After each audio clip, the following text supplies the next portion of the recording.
Битолските пожарникари, доброволци вработени од јавните претпријатија и денеска се на терен и ги санираат критичните точки и потенцијални жаришта на опожарените површини на ридот над Битола. По вчерашниот критичен ден, кога во 2 наврати интервенираа 6 воздухоплови, како поддршка на пожарникарите кои водеа битка огнот да не се рашири до селото Раштани, денеска од противпожарната единица велат дека ситуацијата е под контрола.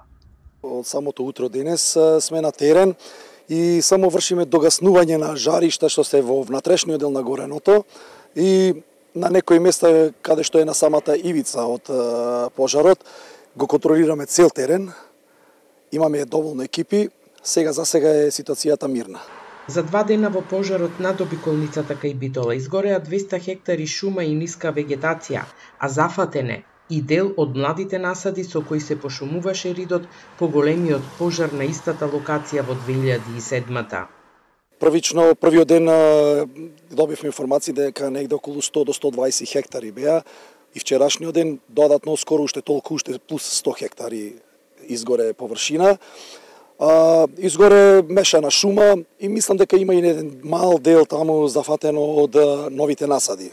Пожарот избувна на 15 јули по пладнето од дива депонија покрај магистралниот пат Охрид Битола Прилеп и се прошири за кусо време.